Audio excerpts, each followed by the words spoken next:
Hindi cinema का इतिहास उठाकर देखें तो एक बात साफ दिखाई देती है। कुछ सितारे आए, कुछ गए, कुछ चमके और कुछ बुझ गए। लेकिन कुछ नाम ऐसे भी हैं जो समय का दबाव नहीं झेलते, बल्कि समय को अपने हिसाब से मोड़ देते हैं। धर्मेंद्र ऐसा ही नाम है।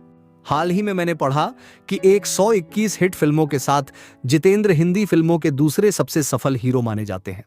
उनसे आगे सिर्फ एक शख्स हैं और वो हैं धर्मेंद्र। अगर पूरे हिंदी सिनेमा से सिर्फ एक हीरो चुनना पड़े तो मेरी पसंद भी वही होंगे। वजह सिर्फ स्टारडम नहीं है, बल्कि 3 अलग अलग दशकों तक लगातार शीर्ष पर बने रहने की क्षमता है। वो दौर भी कैसा था। 1960 के दशक में जब सिनेमा काले सफेद से निकलकर रंग लेने लगा था, जब पर्दे पर मनोज कुमार, शशि कपूर, राजेंद्र कुमार, जितेंद्र जैसे आकर्षक चेहरे उतर रहे थे। सबकी अपनी चमक थी, लेकिन उनमें एक चेहरा था जो भीड़ में भी अकेला दिखता था। सबसे खूबसूरत, सबसे सधी हुई स्क्रीन प्रेजेंस वाला। वही थे धर्मेंद्र।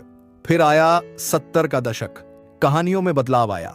हल्की फुल्की रोमांटिक फिल्मों के साथ सेमी एक्शन और कॉमेडी एक्शन ने जगह बनाई।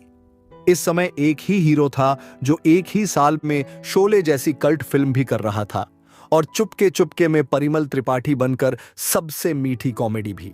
यह रेंज किसी और के पास नहीं थी। 80 का दशक पूरी तरह मारधाड़ की फिल्मों का था। इस समय जब कई हीरो अपनी चमक खो बैठे, धर्मेंद्र उसी दमखम से खड़े रहे। लोहा, हुकूमत जैसी कई फिल्में उनकी लोकप्रियता को लगातार ऊपर रख रही थीं। तलवार से लेकर गोली तक रोकने वाली इमेज भले अतिशयोक्ति लगे, लेकिन दर्शक तालियां मारकर उसे सच मान लेते थे। यही स्टारडम की सबसे बड़ी निशानी है।